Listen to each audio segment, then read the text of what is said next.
Years ago, my parents departed from our home in Lancaster, Pennsylvania, for a 3-day business conference, leaving me in charge of my 15-year-old sister, Megan. At 17, I was nearing the end of my senior year in high school, already contemplating the local community college schedule. My parents had faith in my ability to look after the house while they were gone, so we settled on the understanding that Megan and I would manage just fine on our own. The first night unfolded like any other. We ordered takeout and enjoyed some late-night television in the living room. Space at approximately 11 p.m. She began to feel a sense of discomfort as the house creaked with the wind, and every minor sound resonated in the stillness. I attempted to soothe her with lighthearted remarks about our aging pipes and drafty windows that seemed to have a penchant for nighttime theatrics.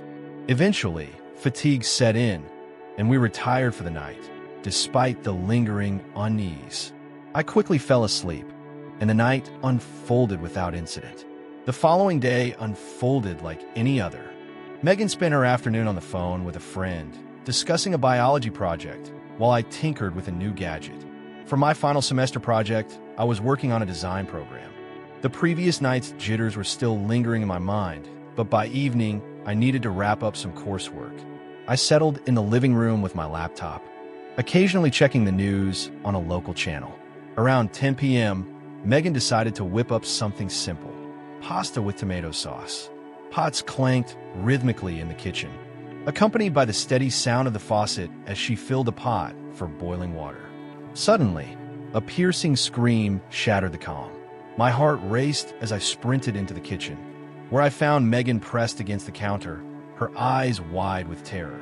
She pointed toward the window above the sink, her voice barely a whisper as she recounted her chilling sighting of a man standing outside, staring in at her. He was covered in blood, dark smears staining his chest and arms. Struggling to keep my composure, I rushed to the window to investigate. The porch light illuminated the area, but there was no one there. The backyard appeared desolate, save for a few unruly shrubs. I attempted to reassure Megan, suggesting that perhaps she had conjured the unsettling image, but her distress was palpable. After a brief pause, we opted to keep the kitchen blinds drawn and hurriedly prepared a meal. Our appetites were lacking, yet we compelled ourselves to eat. We meticulously verified the locks on the doors and windows before retreating upstairs for the night. I proposed to remain in Megan's room until she drifted off, wanted her to feel secure with someone nearby. Eventually, I returned to my own room, believing that the most challenging moments had passed by approximately 3 a.m. A loud knocking reverberated through the front door, urgent and almost furious, as if someone was trying to break in. My heart raced, and I lay frozen in bed. The relentless knocking persisted, stretching time into what felt like an eternity, though it was likely only a few minutes. Then, just as abruptly as it started, silence enveloped the house. Paralyzed by fear, I strained to listen, catching only the distant hum of the refrigerator downstairs. The remainder of the night passed in uneasy quiet, leaving Megan and me with hardly any sleep. Morning curiosity compelled me to step outside and survey the property. I took a bag of trash from the kitchen and made my way toward the garbage bins by the side of the house. That's when I noticed him, a figure sprawled face down in the grass near our modest vegetable garden. Initially, I wondered if he might be injured, so I cautiously approached, calling out to see if he could respond. As I stood over him, the reality struck me. He wasn't breathing. Blood stained his shirt, and his face was turned away. A tightness gripped my stomach as I processed the scene. I couldn't recognize him at all. My hands trembled as I fumbled for my phone to call the police. Officer Henderson arrived with 2 other officers, meticulously examining the body. They bombarded Megan and me with questions. Had we heard any gunshots, seen anyone outside, or could we identify the man? We recounted everything, including how Megan had seen someone the night before and the knocks at the door. The officers appeared concerned, yet they seemed just as baffled as we were. They removed the body and assured us they'd be in touch if they discovered more. We never even learned his name. None of our neighbors reported seeing anything out of the ordinary, and there were no missing person reports that matched the description. Mom, and Dad returned later that afternoon, frantic with worry after hearing what had transpired. They questioned us repeatedly, but we had no further answers to provide. Megan remained shaken, and I couldn't articulate the sense of dread that had permeated the house. To this day, the man remains unidentified, and the reason for his presence in our yard is still a mystery. The police found no evidence to explain it. Setting aside the foul play and the injuries, there was no resolution regarding his identity or the circumstances that led him there that night. We were merely two teenagers trying to navigate life independently, yet we found ourselves entangled in a mystery that remains elusive. Each time I walk past that kitchen window, I can't shake the image of what Megan must have seen, a shadowy figure cloaked in blood, observing us through the glass. I find myself repeatedly questioning, why our home? Why us? We never receive an answer. Last month, my husband Nate and we planned to enjoy a peaceful weekend at our family farmhouse in rural Missouri. Nate, stationed at Fort Leonard Wood, had his leave request denied at the last moment.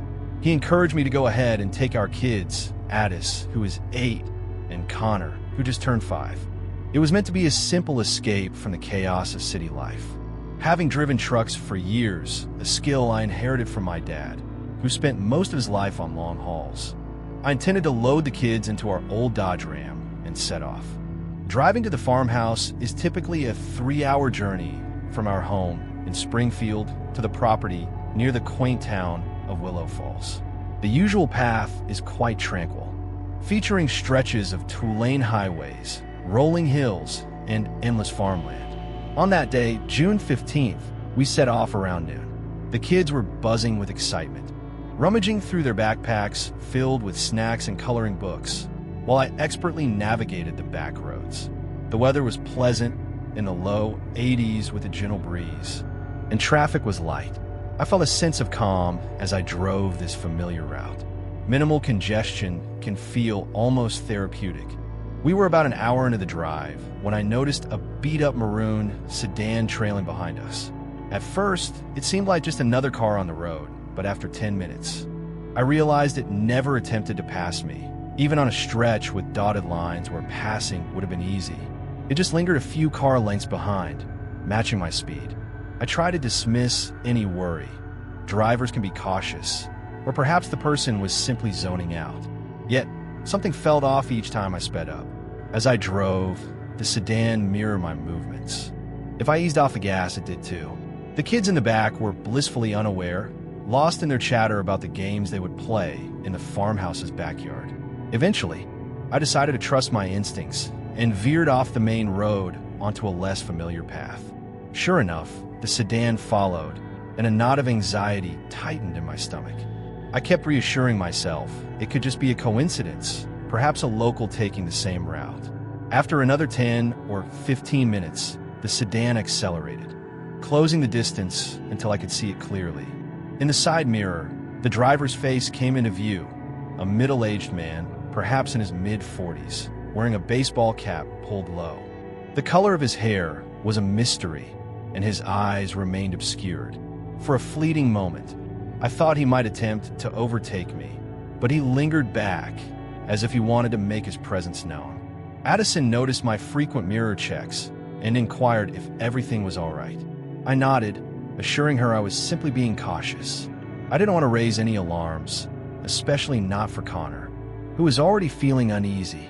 The simplest things like bees and thunderstorms filled my mind as we approached a small convenience store off the side of the highway. I decided to pull over, curious if the sedan would do the same. The gravel parking lot was nearly empty.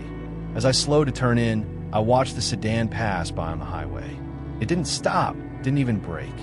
I exhaled a shaky breath, thinking that was the end of it, perhaps just a coincidence. The kids and I hurried inside for a quick restroom break and some drinks. Everything felt normal again as I chatted. We exchanged a few words with the clerk about the weather in the local farmland, avoiding any mention of a suspicious driver. Once back in the truck, I felt a wave of relief as we hit the road again. About 20 minutes in, I caught sight of a car in my rearview mirror. It was still quite far back, so I couldn't determine if it was the same maroon sedan. I found myself glancing back every few seconds, trying to confirm, with the sun reflecting off my mirror. It was nearly impossible to be certain, but the shape of the headlights seemed eerily familiar. I continued driving, my heart racing a bit faster with each passing moment. We reached a bend in the road with a gentle incline, and I completely lost sight of the car. When we emerged on the other side, it had vanished just like that. A part of me felt relieved, yet another part was unsettled. How could it disappear so quickly? Did it take a side road or simply pull over somewhere? A few miles later, the kids began to complain about being hungry. And I was too. There was a rest area about 5 minutes up the highway, one I had used before. I signaled and took the exit, half expecting the maroon sedan to reappear in my mirror, but it never did. The rest stop was nearly deserted, save for a lone semi-truck parked at the far end. I chose a spot close to the restroom building, ensuring I was surrounded by ample light. We stepped out, stretched our legs, and surveyed the surroundings. No trace of that car, nor any that looked similar. My senses were heightened, and an unsettling feeling lingered, as if unseen eyes were upon us. After using the facilities, we grabbed some snacks from the vending machine and settled at a picnic table for a brief moment. An older woman walked by with her dog, offering a polite nod, but she didn't linger. I began to feel a bit foolish, as if I had exaggerated the situation. We climbed back into the truck, prepared to complete our journey to the farmhouse. I found myself glancing at my mirrors while merging onto the highway. Everything seemed ordinary, just typical vehicles and the occasional semi. The remainder of the drive was uneventful. When we finally turned onto the dirt road leading to our old farmhouse, the kids erupted in cheers. The sun was setting, casting a warm glow over the fields, and the tension I had been carrying started to dissipate. Before we embark on our next tale, if this is your first time here, please remember to subscribe and activate the bell icon to keep up with our forthcoming chilling narratives.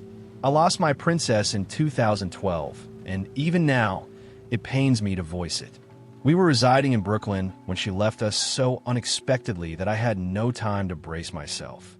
Visiting her resting place at Greenwood Cemetery became a refuge for me whenever the weight of memories became too much. It was my serene escape, reflecting on the quiet moments spent with her. I find solace in the idea of keeping her close. If you've ever experienced the loss of someone cherished, you might understand the magnetic draw of a cemetery under the night sky. There's an odd comfort in the stillness, though it can feel somewhat eerie, surrounded by so many graves as darkness falls. For me, it often felt like I was sharing an intimate moment with my little girl, wishing she could sense my thoughts. One evening, unable to sleep, I found myself awake late, around 10 p.m., and this wave of sadness enveloped me. The urge to visit her resting place was too powerful to resist. A close friend had once warned me against lingering in cemetery grounds after dark, but I found myself unable to refrain. In my mind, it was her anniversary that night, even though the exact date had slipped by a few days earlier. I convinced myself that this visit was essential. More than anything else, the air was unusually still, and the temperature had dropped despite it being early fall. By the time I reached the gates of Greenwood Cemetery, it was nearly 10:30 p.m. Under the faint glow of a distant street lamp, I felt the emptiness of the street envelop me. No cars, no passers-by, just me, stepping onto the pavement with a nervous energy swirling in my chest. I hesitate to admit what happened next, but the gates were slightly ajar. I know the cemetery technically closes at dusk, yet sometimes the staff forget to secure one of the side entrances. Or perhaps they assume everyone has left. Regardless, the door yielded to a gentle push, and I slipped inside. Greenwood Cemetery is vast by day, serene and filled with beautiful sculptures and winding pathways at night.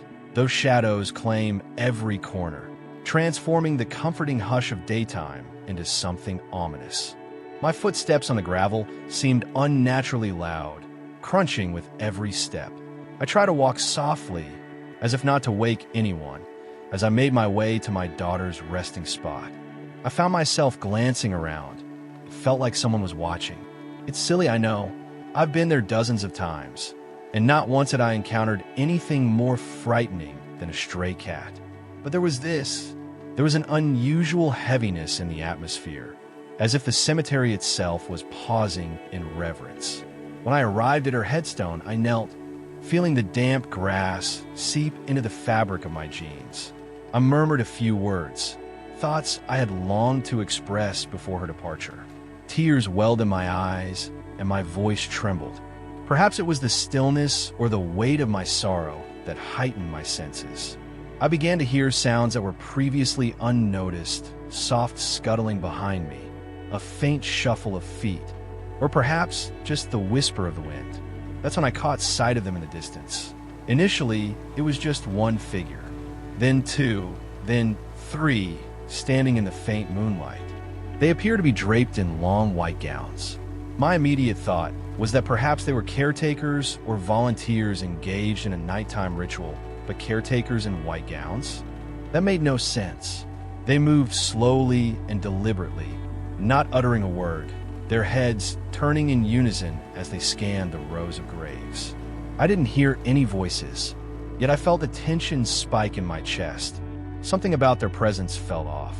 I tried to reassure myself that it could just be a family gathered for a memorial vigil, or perhaps a collective of midnight paranormal enthusiasts. The longer I observed, the more unease settled within me. I contemplated calling out, yet the instinct to remain unnoticed overpowered my curiosity. Gradually, I rose to my feet, preparing to retreat. However, as I stepped away from my daughter's grave, my shoes scraped against the gravel, producing a sharp sound. One of the figures turned its head in my direction, as if it had heard the noise distinctly. My heart raced at that moment. The instant I sensed their approach, uncertainty washed over me. Would it be kindness or menace? I cautiously retreated, tracing the gentle curve of the headstones, striving to keep my steps as quiet as possible. Then, I dared a quick look back. All three figures advanced steadily, their movements eerily silent. The moonlight rendered their faces expressionless, a haunting pallor that sent a chill through me. My stomach twisted as I realized they bore no flashlights or any source of light. They simply glided forward, draped in their flowing gowns. Brushing the ground, I quickened my pace, weaving through a narrow path flanked by towering, ornate tombs. My mind raced with questions. Who were they? Why were they there at that hour? Dressed like that? My memory blurred as I turned corner after corner, searching for the main path that would lead me to the exit. Somewhere behind me, I heard what sounded like whispering, low and urgent. It could have been the wind sifting through the gravestones, or it could have been them. The prickle of panic intensified, and I realized I was becoming disoriented.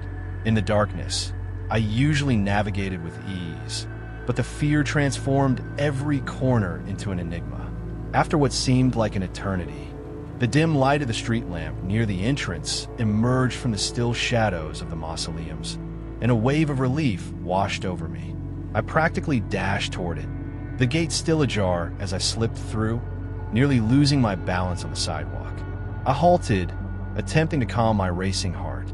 For a fleeting moment, I contemplated contacting the authorities, but what could I possibly say? That I had seen three figures dressed in white? Gowns. It felt so strange, almost laughable. And yet they hadn't committed any overtly illegal act that I could substantiate. That's when I caught sight of something that sent a chill through me. Across the street, lurking in the shadows, was an older model van. Its headlights were dark, but I could sense someone in the driver's seat observing me. The figure in the window leaned forward as I stepped through the gate, my heart racing in my ears. I couldn't make out any features, just a dark outline. Before I could respond, the van's engine roared to life, its headlights still off. Off it rolled down the street with a dull hum. I stood frozen in place until it disappeared around the corner. I hurried home, darting glances over my shoulder the entire way. Sleep didn't come easily that night. Questions spiraled in my head. Were the three figures connected to that van? Had I stumbled onto something I was never meant to see? Or were they just random strangers, perhaps performing a late-night ritual for their own reasons? I haven't returned to Greenwood Cemetery after dark since that night. In the daylight, it still feels peaceful. It was sufficient for me to visit my daughter's grave.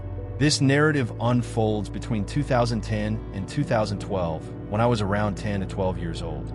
My father had recently divorced my mother and relocated to a dilapidated trailer park situated off a main highway, essentially a rundown establishment. The residents varied widely. There were individuals involved in drugs, illegal immigrants, and others from all walks of life. Safety was a concern for children in this environment, but it was all my father could manage after being left with little by my mother. He was granted weekend visitation rights. We would head over there from Friday to Sunday. I have 3 sisters, 2 older and 1 younger, each about 3 years apart, ranging from 8 to 14 years old. My dad still had to work on Saturdays and would tell us to stay inside, but of course, we never listened. The lot had 3 lanes of trailers, and interestingly, my aunt on my mother's side lived on the same lane as us, her trailer being the last one. When my dad was at work, we would engage in typical kid activities, like running around the fields in the backyard or searching for adventures. Other kids had playmates, while my older sisters easily made friends with those their age. My younger sister and I often found ourselves alone, playing together as our sisters would exclude us from their group, claiming it was for the big kids. One day, we overheard them discussing a trip to the creek. We were never permitted to go there without our dad due to the dangers involved. To reach it, you had to pass by the last trailer, which belonged to my aunt, and then continue on through the small clearing until you encounter a drop-off, where a steep and rugged hill awaits. Caution is essential as you navigate the ascent and descent, lest you tumble down a sheer 10 to 15 feet. It feels like rock climbing, utilizing tree roots and makeshift steps for support. Upon reaching the bottom, you find yourself on sandy ground beside flowing streams. During the rainy season, these streams swell, creating a current. Occasionally, my dad would bring his fishing gear to cast a line upstream, or we would don our clothes to enjoy the surroundings. We were indifferent and splashed around in the steam when we discovered my sisters were going there. We pleaded with them to join us. At first, they hesitated, but then we figured we could turn it into a fun day and swim for a while. We all suited up in our swimwear, grabbed our towels, and made our way to the creek. One of my sister's friends had 2 small dogs that followed us everywhere, so their presence felt natural. It had rained a few days prior, making the climb a bit challenging due to the mud, but we had tackled it before. Upon reaching the drop-off, we were met with a muddy terrain far beyond our expectations. My sisters, seasoned climbers, found themselves grappling with the descent, which stirred a sense of unease within me. Once they managed to reach the bottom, it was just my younger sister and me. She began her climb down, but I hesitated, gripped by an unsettling feeling that made me reluctant to proceed. Yet, the thought of returning home was equally unappealing. My sisters, growing impatient, warned me that if I didn't join them, they would leave without me. At last, I mustered the courage to make my way down. To my surprise, I descended without any difficulty. Upon reaching the bottom, I found my sisters and their friends engaged in a discussion about their game plan. As they talked, I began to explore the sandy creek, surrounded by numerous trees and branches. Despite the enchanting scenery, an unsettling feeling lingered within me, which I attributed to the impending climb back up the muddy drop-off. After a few more moments, we set off again, walking a short distance down the stream while the dogs eagerly sniffed every tree, claiming their territory. As we strolled through the ankle-high water, its clarity revealed the pebbles beneath. Our attention was drawn to a massive tree that had recently toppled, fortunate to have missed our path. Instead, it lay above us, having fallen into the creek. We were aware of the rain, but hadn't anticipated such a consequence. One of the girls remarked on the lone tree root anchoring the fallen giant, preventing it from crashing down upon us. We gathered around the tree, captivated by its presence. Just moments before we chose to keep walking, the dog erupted into a frenzy of barking, catching us all off guard since the surroundings were so tranquil and devoid of any other presence. It dashed around, racing to various trees, barking wildly. We assumed it must have spotted a bird or a squirrel. My sister's friend attempted to soothe her dogs, but her efforts fell flat. In the midst of the chaos, everyone began to speak simultaneously, trying to pacify the dogs. Suddenly, a loud noise pierced the air, reminiscent of thunder, rumbling ominously. Echoed, the sound grew louder, and I recognized it as twigs snapping. But these weren't just any twigs. We all turned our gaze to the fallen tree, watching as the root that anchored it began to fracture. Panic set in. The tree was sliding down the slope toward us. Fear paralyzed me, even as my sisters shouted my name, urging me to move. I felt frozen, unable to lift my legs. All eyes were fixed on the tree, and as it continued to descend, a hand emerged from beneath it, gripping a smaller tree for support. Stop it from falling. Everyone saw it and burst into screams, and they all started to run back to the drop-off. Even the dog stopped barking and ran with us. I stayed a little longer to look before joining them. The hand was enormous, with fingers so long they wrapped around the tree trunk. It was camouflaged to blend in with the greenery surrounding it. We all climbed the drop-off quickly, and though we were muddy afterward, that didn't matter anymore. As we caught our breaths, we began to explain what we had seen. Some claimed they didn't see anything, but only ran because we ran, while others claimed they saw the hand. I remained silent, standing in shock. The others quickly dismissed it and continued with their day, but I chose to return home. To this day, I still don't know what it was, but I am certain it saved us all. Now that I'm older, I can speculate it might have been an alien or even Bigfoot, though that sounds absurd. It definitely wasn't human, as it possessed incredible strength. Regardless of whether it was extraterrestrial or something else, it undoubtedly saved a group of kids from being crushed by a massive tree. Trunk. I had no expectations when I booked that cruise out of Miami, Florida. Honestly, I just wanted a break from my part-time job and college deadlines. The plan was straightforward: soak up the sun, indulge at the buffet, and perhaps enjoy a decent show on the ship. Little did I know, this trip would linger in my mind long after I returned to solid ground. We set sail on a bright Thursday morning, and the atmosphere on board was electric with excitement. I recall standing on the deck, watching the city skyline fade into the distance, contemplating how on the first day, I truly had the opportunity to unwind. It was wonderful. I spent the majority of my time by the pool, enjoying chilled beverages and engaging in light conversations with fellow travelers. That evening, I observed a man lingering in the corridors close to the cabins. He appeared to be in his late 50s, with thinning hair and a pale complexion.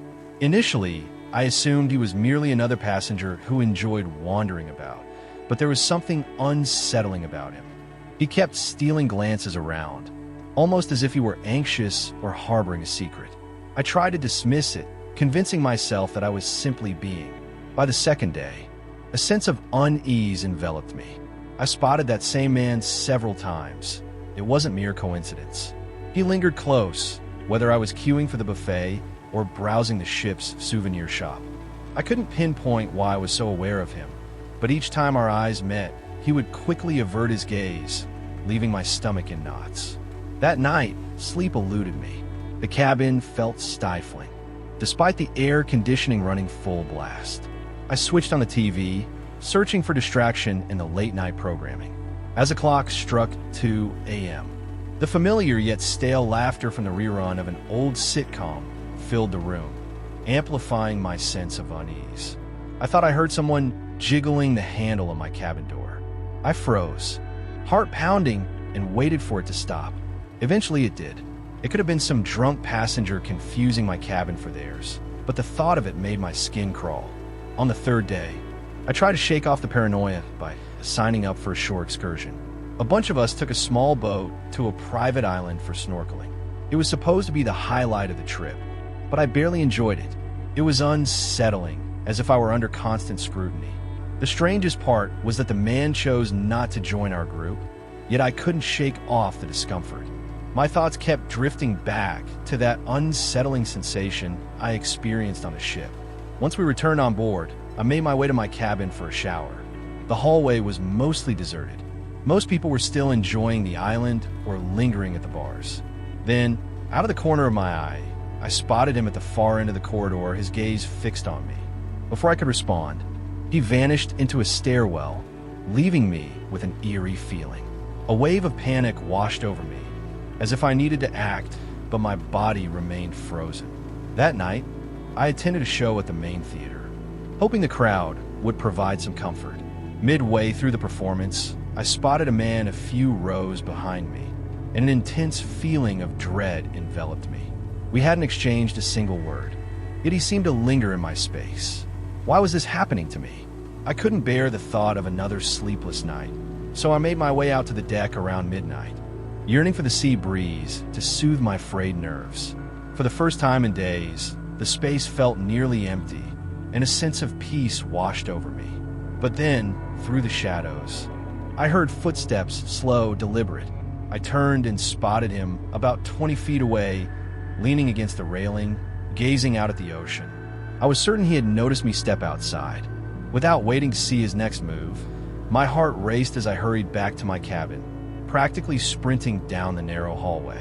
Once inside, I shoved a chair under the doorknob, feeling a bit ridiculous for my overreaction, yet indifferent to the feeling.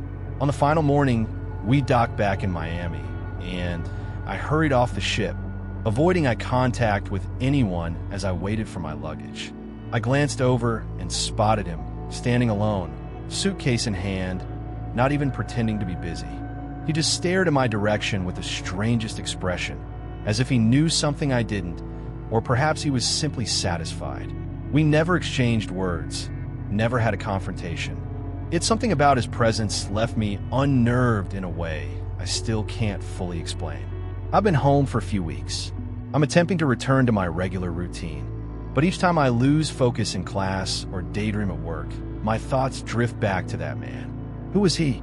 Did he realize he was frightening me, or was it merely my imagination? Occasionally, I find myself glancing over my shoulder, half anticipating to see him lurking from across the street. I suppose I'll never truly understand. It's one of those lingering experiences that won't release its grip. I've recently stepped away from my role as a full-time police officer due to a traumatic incident that I just can't shake off. Can't let go of no matter how much I want to. It was March of 2021 during the day, and I was on duty at a restaurant drive-thru when I recognized someone with a warrant out for his arrest. His name was Dennis Gilder Jr. I saw him open the passenger door of a red car, and the driver took off while I followed behind. About 30 seconds to a minute later, I activated my sirens, and the car came to a stop. Another officer and I exited the police car and approached the vehicle. He went to the driver's seat while I approached the passenger seat and noticed that Dennis had the windows slightly lowered, revealing a woman in the driver's seat. I regrettably informed Dennis that it appeared he had a warrant out of Illinois. When I requested his ID, he replied that he didn't have it with him. I then asked him to exit the vehicle for identification purposes, but he did not comply. I repeated my request 4 to 5 more times, yet he still ignored me. Throughout the encounter, I maintained a respectful demeanor. Dennis, but my patience was wearing thin. Suddenly, I witnessed Dennis roll up his window completely, pushing the woman out of the driver's seat. He crawled over to her as she attempted to re-enter the car, sensing that something ominous was about to unfold. I stepped to the front of the vehicle, commanding Dennis to halt and exit the car. My demeanor shifted from calm to impatient. The other officer reached into the car, trying to intervene, but it was futile. Dennis began to, as I clung to the hood of the car. Crouched low with my gun drawn, I aimed it at Dennis. For the first 20 seconds, he drove slowly, and I held on to the hope that he would heed my warning. But as time passed, he accelerated, pushing the vehicle to 40 or 50 miles per hour. A surge of fear coursed through me. I was precariously perched on the roof. In the chaos, my weapon slipped from my grasp, and one of my shoes was flung off my foot. Ahead, a train thundered along the tracks, prompting Dennis to veer left, leaving me still clinging on. Atop the car, we were heading toward a construction zone when I noticed a ditch ahead. As we approached, the vehicle hit a bump, and I was violently thrown off, landing hard on my back. I felt a sharp pain as I realized I had broken a vertebra in my lower back. Within moments, a police car arrived, but Dennis continued driving, disappearing from view. I lay there in excruciating pain, unable to move. Medical assistance arrived shortly after, summoned by the other officer. I was then transported to the hospital, where my ordeal continued. As the hours passed in the hospital, I received treatment for my injuries. The entire police station where I worked came to check on my well-being. The sheriff informed me that Dennis managed to drive for another mile before the car broke down, after which he stole another vehicle from a garage. He also revealed that Dennis did not own the red car. In fact, he had stolen it. Unsurprisingly, he was arrested. Fortunately, the woman who was with Dennis was unharmed and was returned home safely. A year later, Dennis faced a guilty verdict, and the following year, he received a 5-year prison sentence. I managed to return to work 3 months after the incident, but ultimately, I resigned at the end of 2024, deeply affected by the trauma. As I mentioned at the start, the memory of clinging to a speeding car, fighting for my life, remains vivid.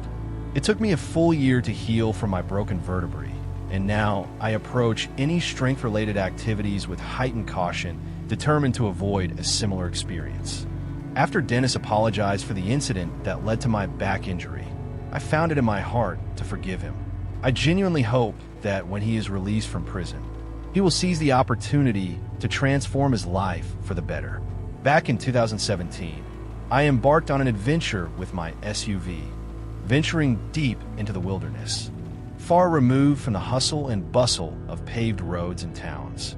It was a multi-day off-road camping trip, and I yearned for solitude.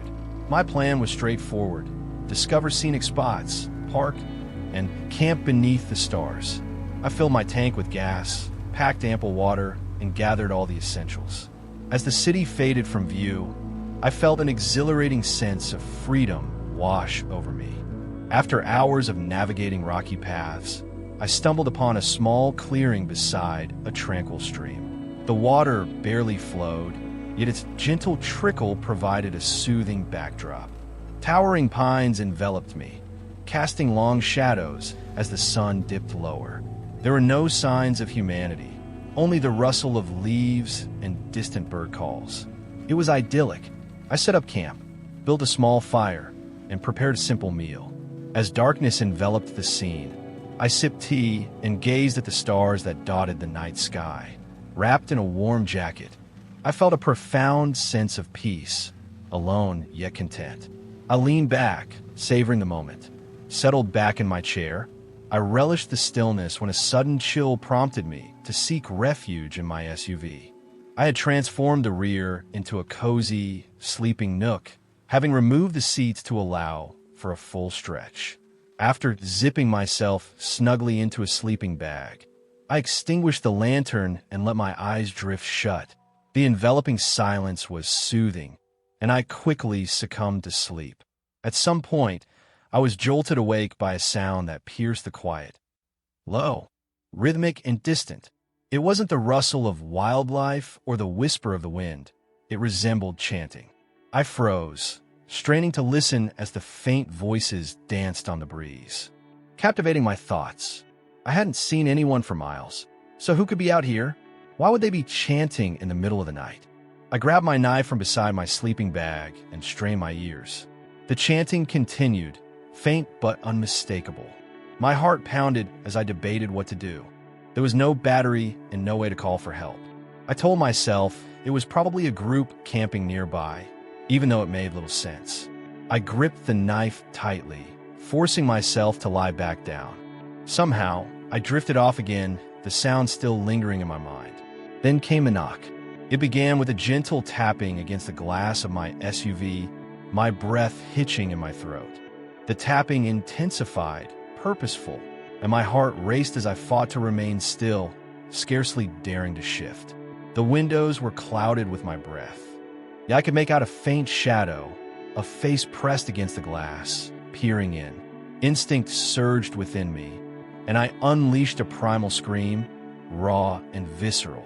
The figure recoiled, startled, For a fleeting moment, I caught sight of wide eyes staring back at me before they turned and melted into the darkness, leaving no trace of footsteps behind.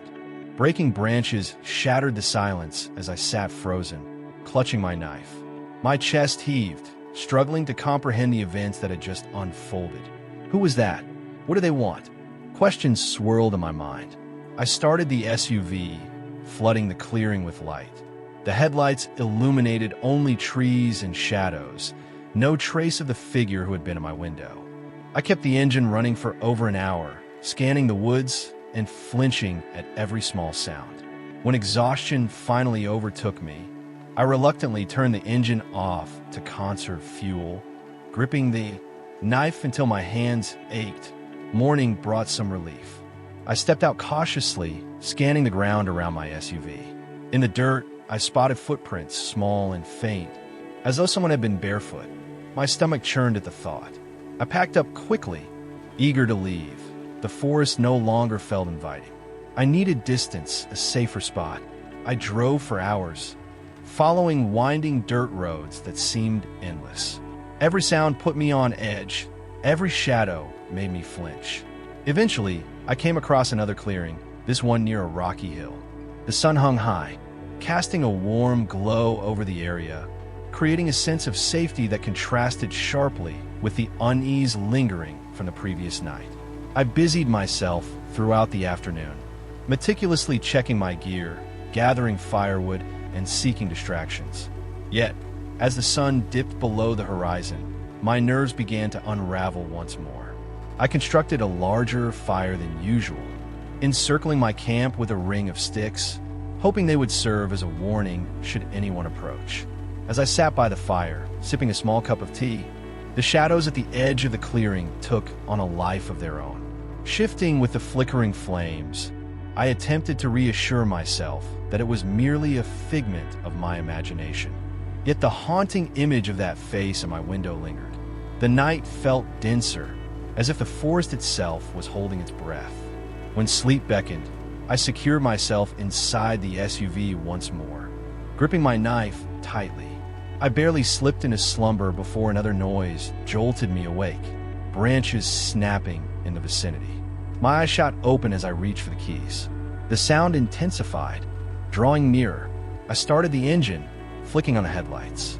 For a fleeting moment, I saw nothing. Then a figure darted between the trees, just beyond the reach of the lights. I froze, my heart pounding. The figure was too quick to discern any details. They were there one moment and gone the next, swallowed by the darkness. I stayed awake until dawn, gripping my knife and jumping at every sound. When the first light broke through the trees, I packed up and left for good. As I drove back to civilization, I couldn't shake the feeling of being watched, glancing in my mirrors constantly, half expecting to see someone trailing behind. As I finally stepped onto the main road, a wave of relief enveloped me, and the tightness in my chest began to dissipate. Yet the questions lingered. Who had ventured into my space? What had drawn them to my camp? And what might have transpired if I hadn't stirred from my slumber just in time?